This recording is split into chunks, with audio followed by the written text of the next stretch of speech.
If your doctor told you to just push through menopause, you were only given half the story. Ayurveda has a name for this transition. It's called Rajonivritti, and it's been studying it for 2000 years, long before modern medicine took it seriously at all. I'm Amity Acharya, and I teach this tradition properly.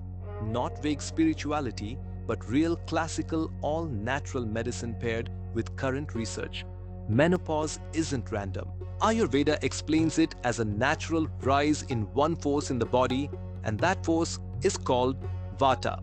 Once you understand this, the hot flushes, the disrupted sleep, the mood swings stop feeling like chaos and start making sense.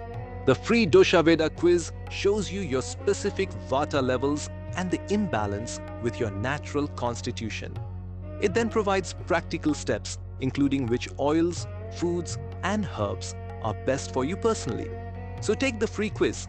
The link's in the description below, and you can delve deeper with my book, The Second Spring, a guide to Ayurveda and the menopause, which explains exactly why the shift from the fiery Pitta stage of life to the mobile, dry Vata stage causes all the symptoms associated with this natural midlife transition, and how you can balance them with routine, diet, and herbs.